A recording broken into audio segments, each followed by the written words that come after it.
O podcast Alesp Você recebe o deputado Paulo Mansur, do PL. Ele tem um grande histórico com a comunicação e agora deu início ao primeiro mandato aqui na Alesp, depois de ter recebido 86.201 votos na última eleição. Deputado, obrigada por participar aqui do podcast Alesp Você. Obrigado a todos que estão nos assistindo. E vamos bater esse papo que vai ser muito agradável. Vamos lá, já começo te perguntando, então, deputado, como que foi essa entrada na política, né? O senhor tem esse histórico muito grande com a comunicação, como é que decidiu vir aqui para a Alesp? Então, eu venho de uma família política, né? O meu avô foi deputado federal, meu tio foi deputado federal por 6 mandatos, foi prefeito da cidade de Santos. Então eu vi ele desde muito novo fazendo política, ajudando as pessoas. E então gostava daquele estilo de poder ajudar as pessoas, que eu vi ele ajudando muita gente, né? Porque com mandato você consegue ajudar. E sim, a gente tem meios de comunicação. Meu avô fundou uma emissora de rádio em 1946, que é a Rádio Cultura. Foi uma das primeiras rádios do Brasil. E a gente tem emissora de televisão também, que é a VTV SBT, afiliada do SBT. Já tem mais de 20 anos aí a emissora, que atinge a região de Campinas e a região do litoral paulista. Então, a gente sempre recebeu muitos políticos na televisão, eu sempre tive envolvido um pouco nessa parte política, mas mais da área empresarial. Né? Eu comecei muito cedo a trabalhar com 14 anos de idade, meu pai me colocou para trabalhar cedo, porque eu não estava indo muito bem nos estudos, eu nasci na cidade de Santos, praiano. Então eu ia surfar e aí eu acabei não passando no colégio na 5ª série, porque eu estava surfando muito.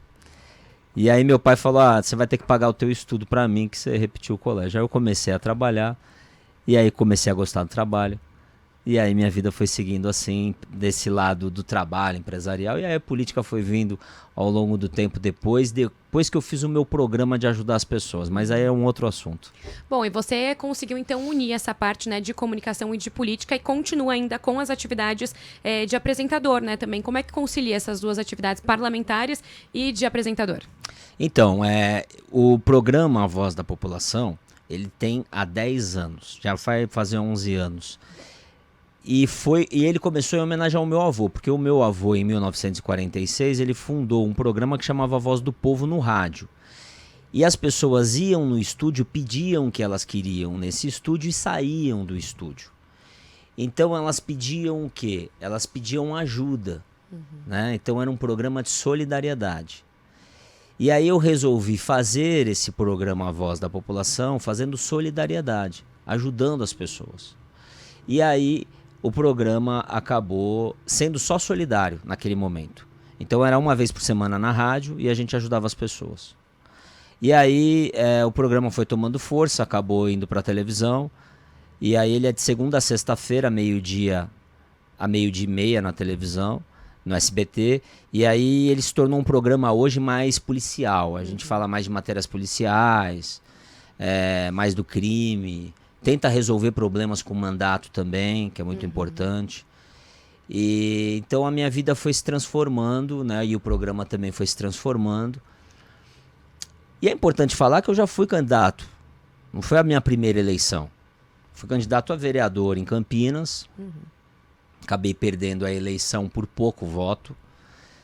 Fui um dos mais votados da cidade, mas eu estava no partido errado. Se eu tivesse em outros 4 partidos diferentes, eu teria ganhado a eleição. E isso daí me deu uma experiência grande. Aí fui para deputado estadual, aí eu acabei olhando muito para o Bolsonaro naquela época, não estava com ele. E foi uma campanha que também eu não tinha muito recurso, foi uma campanha mais para aprender. Fui para vereador de novo, aí mudei de cidade, olha só, porque eu tenho 2 bases eleitorais. O André do Prá, o pessoal brinca comigo que fala que quando eu tô em Campinas eu falo diferente, quando eu tô em Santos eu falo diferente. Mas é brincadeira, mas aqui eu tenho uma raiz muito grande em Santos e uma raiz muito grande em Campinas, pela televisão e pela minha relação de amizade. E eu conheço profundamente a cidade de Campinas. Eu conheço tão profundamente que eu poderia ser até um prefeito de Campinas. Eu poderia ser até um prefeito da cidade de Santos. por conhecer profundamente as cidades, mas não é a minha intenção. E a minha intenção é ser deputado. Mas essas cidades realmente eu conheço profundamente. Santos e Campinas, conheço todos os detalhes dela pelo programa. Bom, você já sabe então, né? Eu já até ia perguntar se tinha essa intenção de ir pro Executivo. Então, por enquanto vai ficar por aqui mesmo no Legislativo. Eu vou ficar por aqui. Eu sou mais sondado. As pessoas falam mais comigo na rua para eu ir para prefeito em Campinas. Elas falam mesmo quando eu estou em Campinas. E eu não penso em ir para prefeito. Eu acho que assim, a minha relação agora é como deputado estadual, né? Eu tenho uma raiz muito forte lá. Comprei um imóvel agora em Campinas e vou montar o meu comitê político, né? Não vou usar o dinheiro público para ter o comitê político em Campinas. Isso é bom deixar claro. É um imóvel que eu poderia estar alugando aí por R$15 mil por mês. Estou abrindo mão disso para montar e ajudar as pessoas.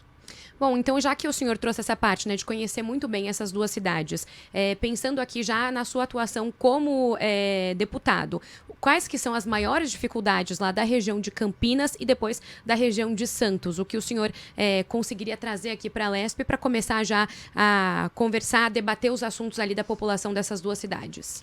Olha, algo que eu luto muito em Campinas é o metrô Intercidades, né? Que é muito importante. E é uma luta como deputado estadual que eu posso falar e tentar ajudar. Já conversei muito com o governador sobre esse assunto. Ele é uma pessoa super simpática, escuta todos os deputados. Campinas iria ganhar demais com isso, né? Campinas é uma cidade que é uma cidade muito rica, mas está vivendo um momento difícil por causa da pandemia. Tem muitas pessoas que fecharam o comércio na cidade. Tem muitas pessoas passando dificuldade, muitos empresários, pela, vamos se dizer, ressaca da Covid. Né? A gente vê muitas placas para alugar. O prefeito da cidade de Campinas até fez um incentivo para o centro, né? Tá dando desconto no IPTU. Tem feito algumas ações para incentivar. Mas realmente Campinas é uma cidade que tem muito a crescer ainda. E eu acho que essa pauta do metrô Intercidades faria aí crescer tanto o aeroporto, né, de Viracopos, que eu estive lá visitando como deputado também. Falei com o Gustavo Muniz, que é o presidente do Viracopos, conversei com ele. E ele já separou um local até no Viracopos para receber o metrô Intercidades, que ele queria pegar o metrô Intercidades, passa por Campinas, e ele faria essa ligação Campinas-Viracopos. Então tem muita coisa ali. Eu entrei agora também com um requerimento pedindo atenção para até ali ao redor do Viracopos, que teve uma morte de uma família ali perto que estava indo no aeroporto. Então eu recebo muitas notícias.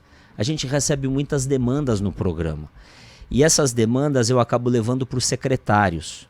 Por exemplo, eu fui visitar o secretário de Educação na semana passada e eu levei para ele 10 demandas. Eu tinha mais demandas para levar, mas eu levei 10 para ele dar mais atenção.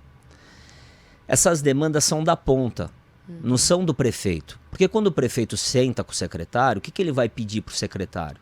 Olha, secretário, eu estou precisando construir um colégio. Olha, secretário, eu estou precisando disso. Ele pede coisa grande. Eu estou falando de um colégio que as mães estão pedindo um muro, que esse muro é um muro que foi feito nas coxas e que está lá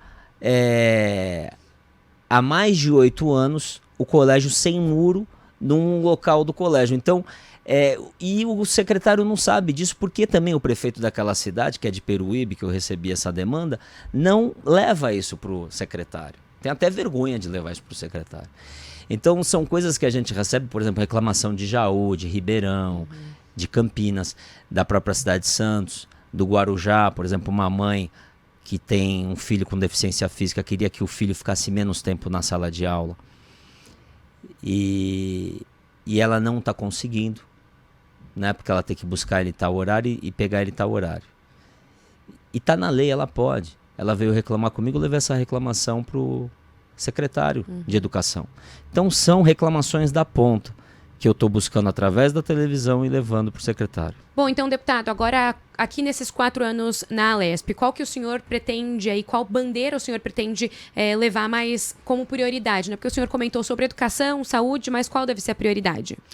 Então, eu apresentei 3 projetos de lei dentro da Alesp e, assim, a minha bandeira de prioridade é, na realidade, ajudar as pessoas. É ter o olho ali na sociedade, aonde eu posso ajudar, o que, que eu posso fazer, né, para melhorar a vida das pessoas.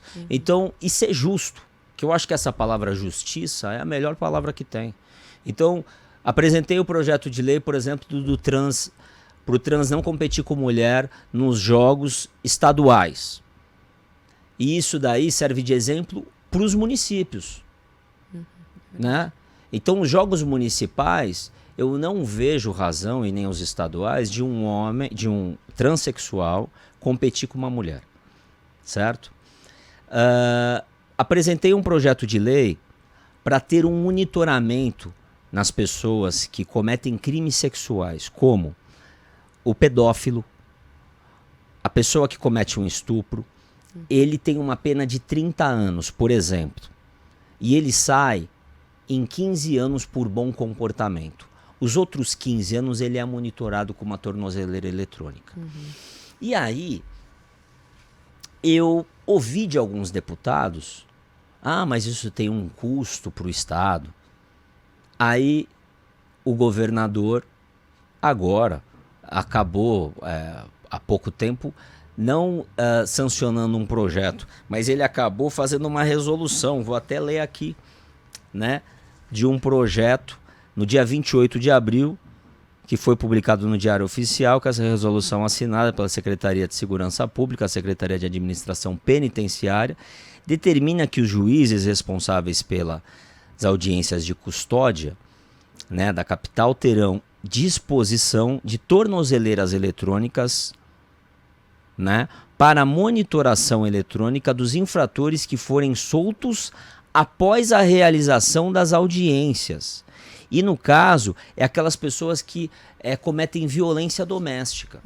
Na realidade, esse meu projeto foi igual praticamente ao que o governador fez, só que para o estuprador.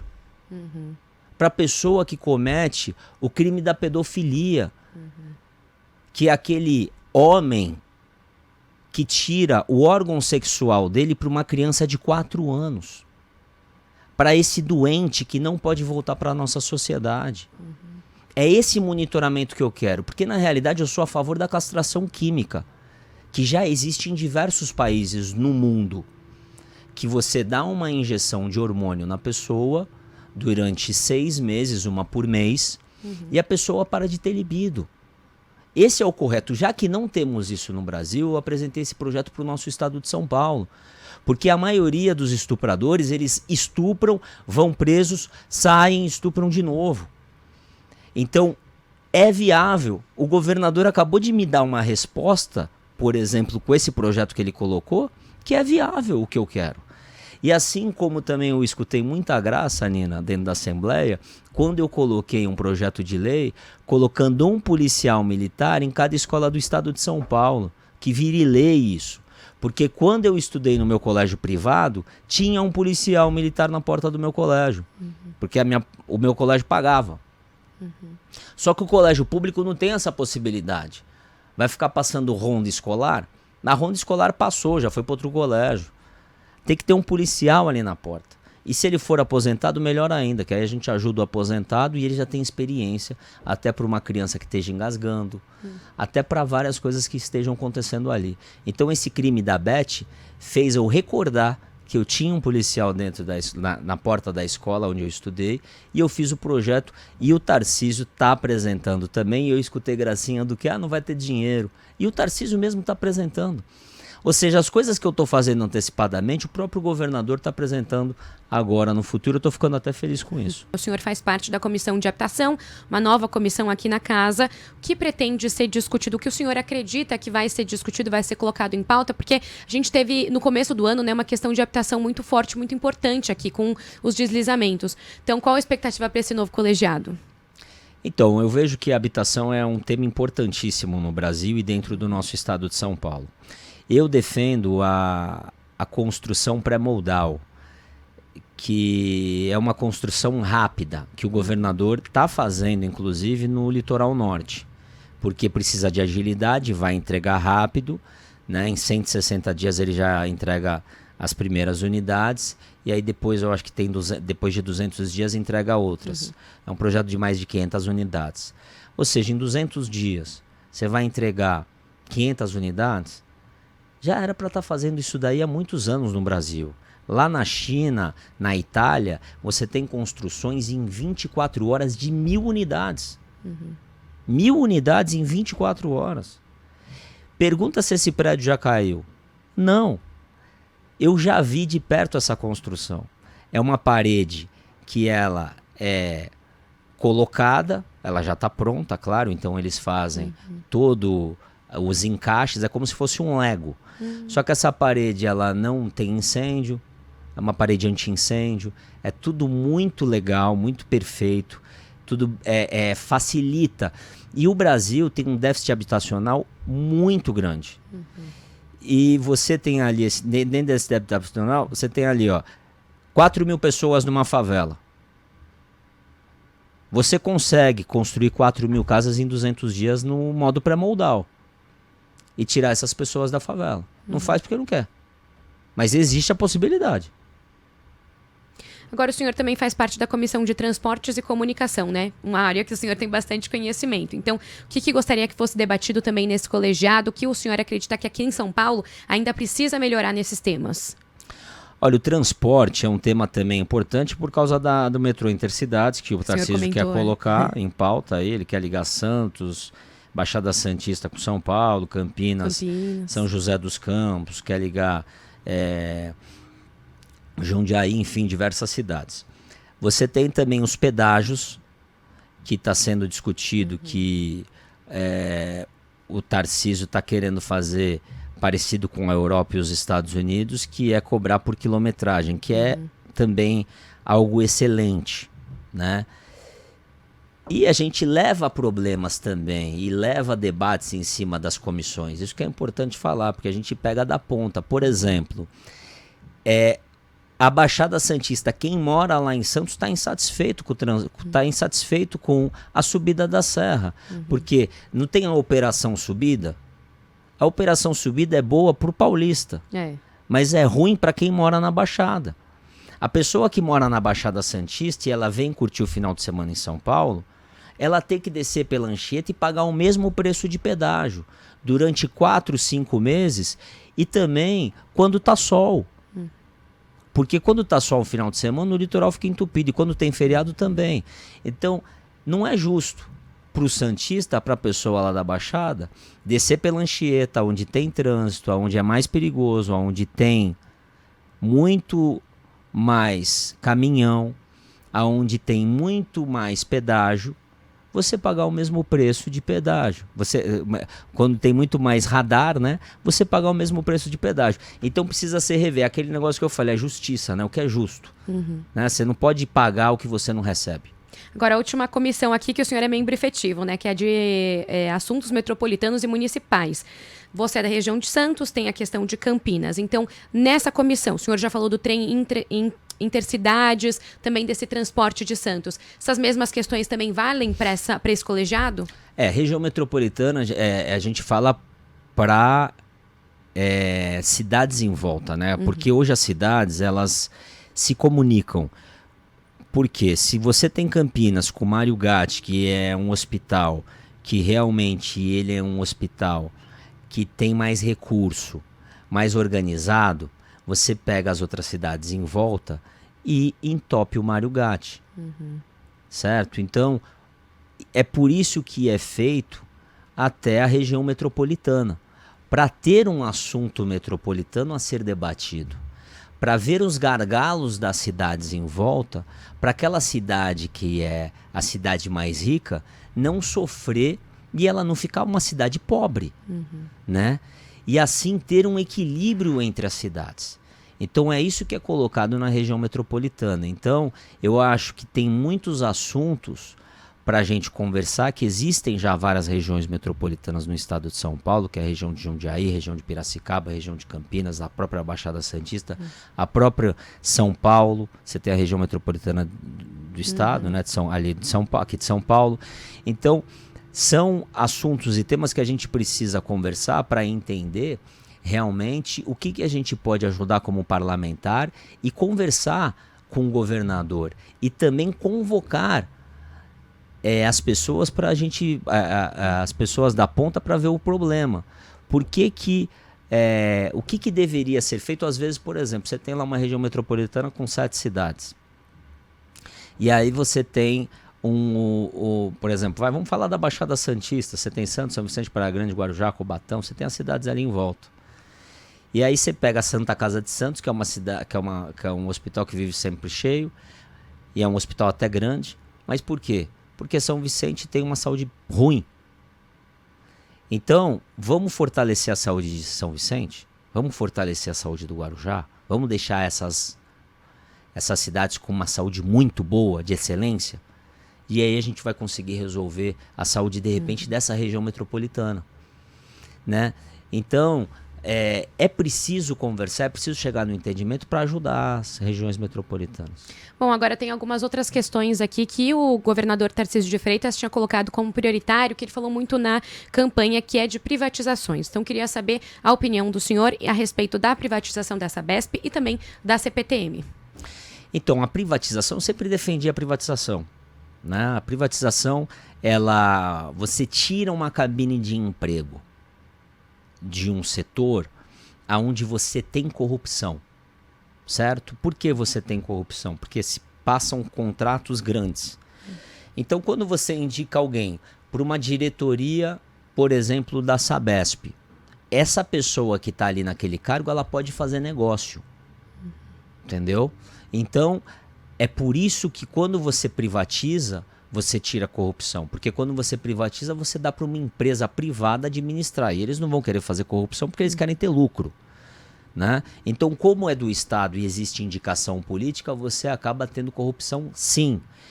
Mas se bem que o Tarcísio fez uma limpa e ele não deixou ter indicações políticas nos cargos de primeiro, segundo e terceiro escalão. Isso é muito importante falar, né? Pouquíssimos políticos indicaram cargos dentro do governo do Tarcísio. Mas também é muito difícil você contratar tanta gente técnica, porque são muitos cargos, né? Então a privatização, ela serve para quê? Ela serve para você deixar um caixa grande dentro do Estado, para você tirar a corrupção e para você gerar renda, porque aquela empresa que é privada, ela paga imposto. Ela não deixa de pagar, né? E você tira ali também uma forma administrativa, uma dor de cabeça do Estado. Eu vejo que a Sabesp é algo muito importante. É difícil um pouco falar de privatizar a Sabesp porque ela está um pouco no DNA do paulista, né? É uma empresa que a gente tem um carinho muito grande. Mas a gente precisa entender o que a privatização vai melhorar. Com a privatização, vamos conseguir sanar toda a abertura de esgoto das comunidades, vamos conseguir limpar o Rio Tietê, vamos conseguir fazer o que com a privatização?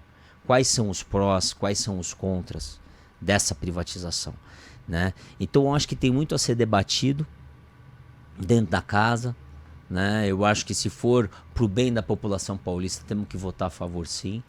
Muito difícil uma privatização não ter um ganho para a população. E é por isso que eu acredito que vai dar certo. Agora, a última questão para a gente depois seguir para um bate-papo um pouco mais descontraído aqui no podcast é a respeito da Cracolândia, que também é uma questão muito forte aqui. O Tarcísio foi muito questionado e também falou bastante sobre essa questão durante a campanha. Então, como que o senhor, que tem também essa proximidade até com o segurança, vê essa questão da Cracolândia, como iniciar, começar a debater uma resolução para lá? Olha, existiu um prefeito na cidade de Nova York que fez o tolerância zero. E naquela época existia o crack chegando nos Estados Unidos. E ele conseguiu realmente combater. Como que ele conseguiu combater? Ele conseguiu combater com leis mais duras dentro do estado de Nova York. Ele conseguiu combater fazendo uma operação para desarticular todos os traficantes, né, que vendem aquela droga, e ele prendeu muitas pessoas que eram usuárias, coisa que a gente não faz no Brasil. Por quê? O usuário também ele comete crime. A gente vê eles parando o carro, né, fazendo alvoroço, quebrando tudo, e acabam não sendo presos, vai precisar ser internado. Então, é preciso realmente, eu acho que no estado de São Paulo, em São Paulo, ter a tolerância zero. Senão a gente não vai conseguir combater a Cracolândia na cidade de São Paulo, né? Então, é preciso pegar aqueles infratores pequenos, que a maioria das pessoas que usam crack fazem aquelas infrações pequenas e serem punidas com rigor, ficarem mesmo presas, abrir mais presídios, né? Bem em locais onde eles fiquem afastados, principalmente em fazendas, tá? Porque eu fui já num local na cidade de Campinas onde as pessoas são tratadas do vício. E é um lugar tão longe, tão longe, tão longe que eu nem sabia mais onde é que eu estava. Você não consegue sair do lugar. Só se alguém for de carro na sua frente, que era o dono lá da fazenda. Que é uma fazenda muito, mas muito afastada.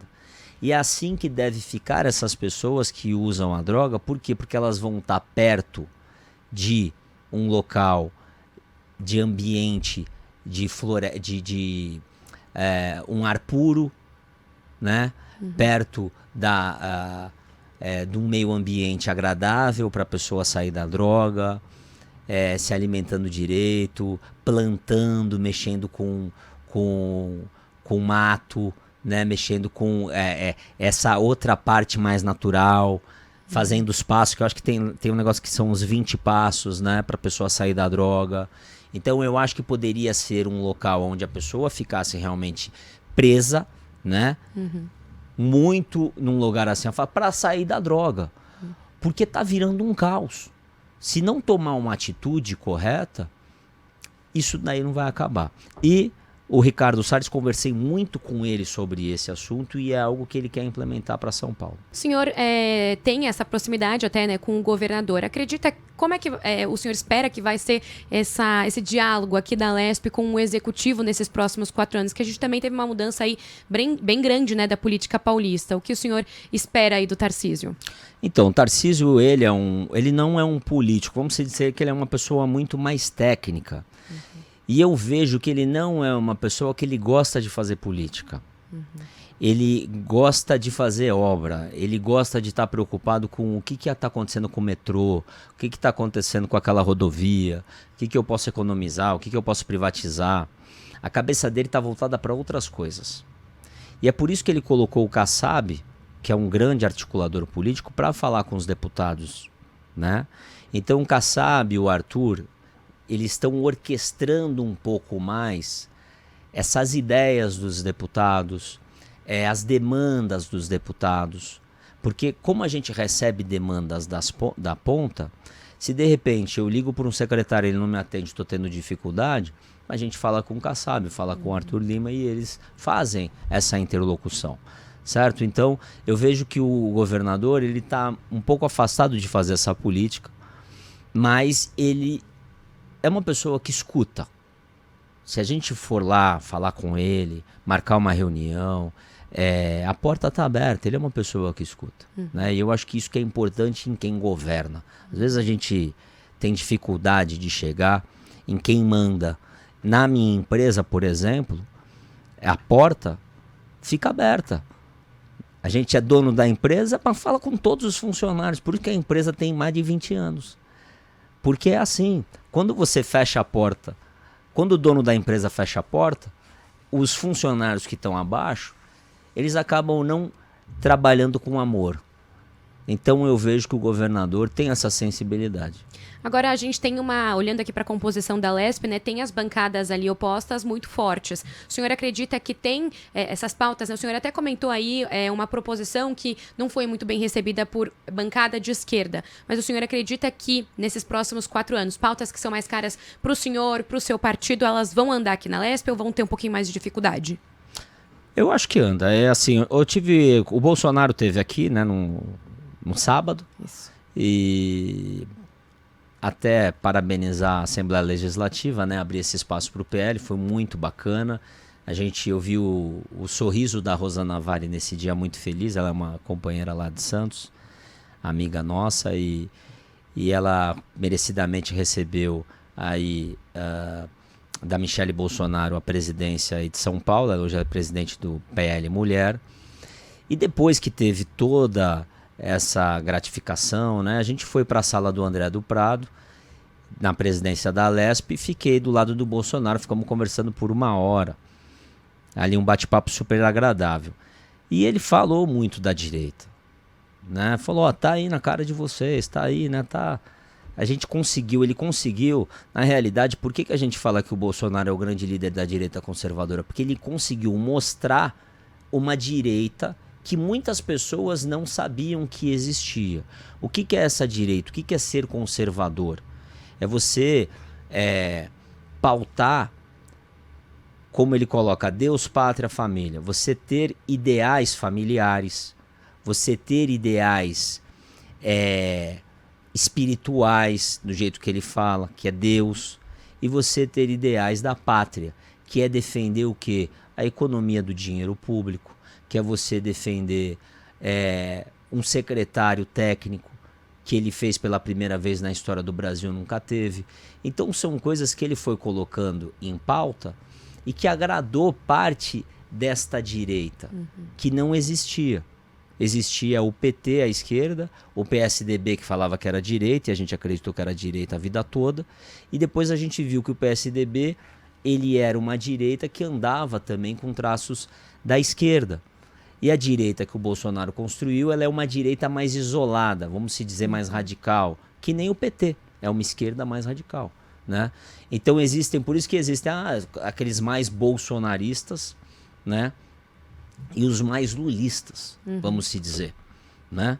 Então foi criado-se isso, e eu vejo que essa próxima eleição, no ano que vem, vai se eleger muitos vereadores da bancada da direita conservadora, e o Bolsonaro vai conseguir eleger muitos prefeitos. A gente viu o exemplo do Ricardo Salles, que o Eduardo Bolsonaro, ele até no meu programa, falou com exclusividade, declarando que ele não sairia mais candidato a prefeito de São Paulo e iria apoiar o Ricardo Salles. E o Ricardo Salles estava, acho que com 7%, e foi para 22% depois dessa declaração. Então, a gente tem um cenário ali no Paraná Pesquisa, que é um instituto que sempre tem acertado no nosso país, com o Ricardo Salles, acho que está em 23%, 22% e pouco, e o Boulos com 39%, e o próprio prefeito de São Paulo está com 16%, né? 17%. Então, você vê aí a força do Bolsonaro, né? Sendo que o Ricardo Salles não é prefeito. Quem é o prefeito? Né? Então, a gente demonstra nessa cidade, que é a cidade principal do estado, a força dele, imagina nas outras cidades. Bom, agora então, seguindo para essa parte mais descontraída, eu queria saber então o que o senhor faz no tempo livre, se é que sobra um pouquinho ali. Olha, eu gosto muito de jogar tênis, né? É um esporte que eu adoro jogar, jogo muito cedo, né? Acabo jogando aí 6h30 da manhã. No sábado também eu jogo segunda e sábado, ou sexta e sábado. Eu não tenho hoje, não é segunda, às vezes é quarta, às vezes é terça, mas eu acabo jogando um dia da semana e no final de semana no sábado. Eu acabo também indo na academia umas 4 vezes por semana, à noite, bem à noite mesmo. Então essas são os meus hobbies. E ficar com meu filho, eu amo meu filho, eu sou muito família. É isso, né? Que eu ia perguntar, o programa favorito agora com a família. Eu sou muito família, eu tô com a minha esposa já fazem aí 9 anos. Com o meu filho, não, já faz mais. Eu tô com a minha mulher desde os meus 30 anos, eu vou fazer 42, vai fazer 12, mas eu tô casado há 9. E o meu filho tem 5 anos, muito bem educado. Um menino super do bem, e aí a gente fica, eu chego em casa, não para de brincar, é uma farra quando eu chego em casa. E eu agora estou com apartamento em São Paulo, então eu estou mais terça, quarta e quinta, eu fico em São Paulo, até por causa da Lesp. Mas o meu hobby mesmo é ficar com a família. Eu sou uma pessoa muito caseira. Uhum. Eu não sou de sair muito. Eu tenho muitos amigos, mas não sou aquele cara de festa, de reunir para churrasco. Eu sou uma pessoa muito caseira. Eu fico mais mesmo com a minha mulher, com o meu filho e com os meus pais no domingo. Domingo, quase todo domingo eu tô com meus pais. Também já aproveita para almoçar, fazer aquele Sim. almoço de domingo. Fico com os meus pais, com as minhas irmãs. Praticamente todo domingo a gente almoça junto. Agora eu também costumo pedir dicas da cidade. Então eu queria saber uma dica de Santos e uma de Campinas, já que o senhor tem essa proximidade com as duas cidades. Olha, uma dica de Santos... Depende da pessoa. A pessoa não tem muita grana, tá? Pega uma praia. Aproveita lá mesmo. Aproveita lá uma praia gostosa. Pode ir até o Emissário Submarino, que ali é gostoso. Tem um monte de pista ali de skate, de patins, de tudo. Ali tem um monte de recreação para criançada. Pode comer um cachorro quente ou comer ali um pastelzão. Tem um monte de coisa. E já passa o dia bem. Agora, se tiver um pouco mais de recurso, quiser almoçar, tem o Heinz, que tem lá há mais de 100 anos na cidade, que tem um chopp maravilhoso, pode pegar uma praia, também pode ir ali no Heinz. Lá tem a Bolsa do Café, na cidade de Santos, que é um lugar legal de conhecer. O centro da cidade de Santos está meio largado, né? É algo que precisa melhorar. E tem uma história muito grande lá na cidade. Mas vale a pena ir lá na Bolsa do Café. A cidade de Campinas é uma cidade que é muito gostoso lá de ir no centro também. Ali passear na 13, né, no comércio. É um lugar muito animado. As pessoas ali são muito divertidas. Parece que você até nem está em Campinas. Parece que você está em outro lugar do mundo. Também para almoçar lá, jantar, lá tem um restaurante Point ali de esquina na frente da feira, que é a melhor torta que tem de palmito. A Débora deve saber, que tá aí a minha assessora. Tem muita coisa boa. Bom, já deu bastante dica aqui pro pessoal, já dá para aproveitar bastante o dia ali lá em Santos e também em Campinas. Sim. Deputado, agradeço então a presença aqui no podcast Alesp e Você. Obrigado, Nina. Obrigado a todos vocês. Alesp e você. Um beijo a todos e quem sabe numa próxima a gente vem falar mais. Obrigado. Bom, gente, então esse foi o podcast Alesp e Você. O episódio de hoje teve os trabalhos técnicos de Vinícius Gonçalves, Sibelius Toledo e Renan Augusto. Então a gente fica por aqui com essa conversa com o deputado Paulo Mansur do PL. Até o próximo podcast Alesp e Você.